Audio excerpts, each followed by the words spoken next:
بسم اللہ الرحمن الرحیم۔ السلام علیکم عزیز طلباء و طالبات، لیسن نمبر 3 کے ساتھ آپ کی خدمت میں حاضر ہیں۔ آج ہم لوگ لیسن پڑھ رہے ہیں سر سید احمد خان کا اپنی مدد آپ۔ نیو نائنتھ، یہ آپ کا نیا لیسن ہے۔ سر سید احمد خان کا مضمون ہے اپنی مدد آپ۔ آج ہم اس کا خلاصہ کریں گے، کویسچن آنسر اور الفاظ معنی ہم کر چکے ہیں، تو آج ہم لوگ اس سبق کا خلاصہ لکھیں گے۔ خلاصہ کہتے ہیں تمام سبق کو آپ مختصر الفاظ میں لکھیں گے تو اس کو خلاصہ کہیں گے۔ اس میں ہم اہم نکات جو ہیں ان کو ہمیشہ مد نظر رکھیں گے، ایسا نہ ہو کہ اہم نکتہ چھوٹ جائے اور باقی سب کچھ آپ ادھر ادھر کی باتیں جو ہیں وہ لکھتے ہیں۔ تو خلاصہ لکھتے وقت اس بات کا دھیان جو ہے وہ بہت زیادہ ضروری رکھنا چاہیے۔ تو سر سید احمد خان کا خلاصہ ہے اپنی مدد آپ۔ اس کی ریڈنگ میں سٹارٹ کرتی ہوں۔ امید ہے کہ آپ کو لیسن جو ہے وہ سمجھ آ رہے ہوں گے۔ سر سید احمد خان کا مضمون اپنی مدد آپ ان کی کتاب مقالات سر سید حصہ پنجم سے لیا گیا ہے۔ مصنف لکھتے ہیں کہ یہ ایک نہایت عمدہ اور آزمودہ مقولہ ہے کہ خدا ان کی مدد کرتا ہے جو اپنی مدد آپ کرتے ہیں۔ اس جملے میں انسانوں، قوموں اور نسلوں کا تجربہ موجود ہے۔ اپنی مدد آپ کا جذبہ جب پوری قوم میں پایا جائے تو وہ قوم طاقتور اور مضبوط ہو جائے گی، اور اگر اپنی مدد آپ کا جذبہ مان پڑ جائے تو وہ قوم غیرت مند کہلانے کے قابل نہیں رہتی۔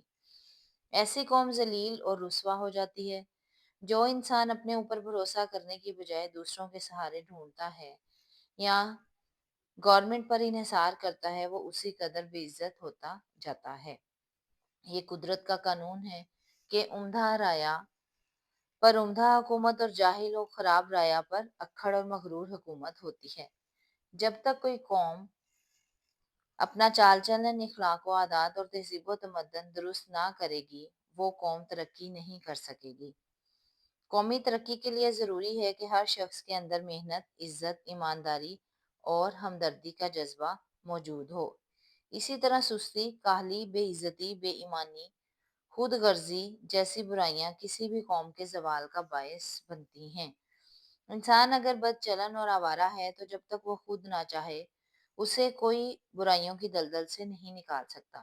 ایسا شخص ایک برائی سے نکل کر دوسری برائی میں پھنس جاتا ہے۔ عزیز ہم وطنوں، اگر معاشرے میں واقعی ایک باعزت زندگی گزارنا چاہتے ہو تو اپنی قوم میں سچی ہمدردی اور خیر خواہی پیدا کرو۔ اپنی اولاد کو اچھا لباس دینا، سیر سپاٹے کروانا، ان کے مشاغل کا خیال رکھنا، ان سب باتوں کی بجائے ان کے چال چلن، نیکی و سچائی اور ان کے اخلاق و عادات پر توجہ دینی چاہیے۔ یعنی قوم کی اندرونی اصلاح کی ضرورت ہے۔ ہم کسی بھی بے رحم آقا کو ظالم سمجھتے ہیں، مگر در حقیقت جو قوم بد اخلاقی، بد چلنی، خود غرضی اور جہالت کی غلامی میں مبتلا ہے، وہ قوم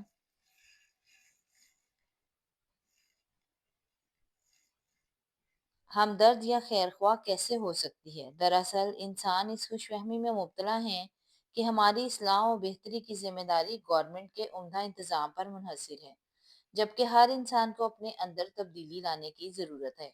گورنمنٹ ہمارے اعمال کی ذمہ دار نہیں ہے۔ ہر انسان کی یہ کوشش ہوتی ہے کہ اسے کوئی رہنما مل جائے یا گورنمنٹ اپنی سخاوت کا استعمال کرتے ہوئے ہماری مدد کرے۔ ایسے بیرونی سہاروں سے قومیں برباد ہو جاتی ہیں۔ ایسے لوگ صرف دولت کی پوجا کرتے ہیں اور پھر حقیر اور رسوا ہو جاتے ہیں۔ دنیا کی معزز قوموں نے صرف اپنی مدد آپ کے سہارے ہی ترقی پائی ہے۔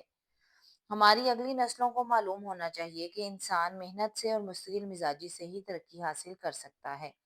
انسانوں نے محنت سے ہی زمین میں ہل چلایا، زمین کے نیچے چھپے ہوئے خزانوں کو دریافت کیا، نئی نئی سائنسی ایجادات کی، بھاری مشینوں سے کام لیا۔ اس کے علاوہ ہنرمندوں، شاعروں، حکیموں، فلسفیوں اور ملکی انتظامات چلانے والوں نے صرف محنت کے بلبوتے پر ہی دنیا میں نام کمایا۔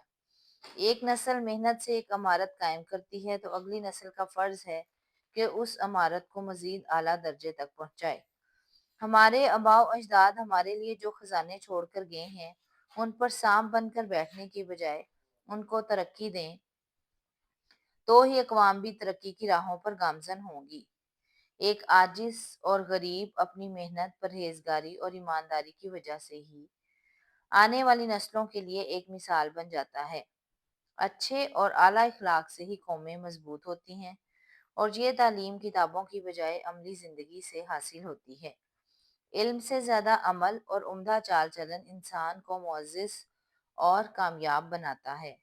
سید کا پیغام یہ ہے کہ قوموں کو اپنی حالت خود بہتر کرنی ہوگی، کیونکہ حقیقی ترقی کا دار و مدار اندرونی اصلاح اور مستقل محنت پر ہے۔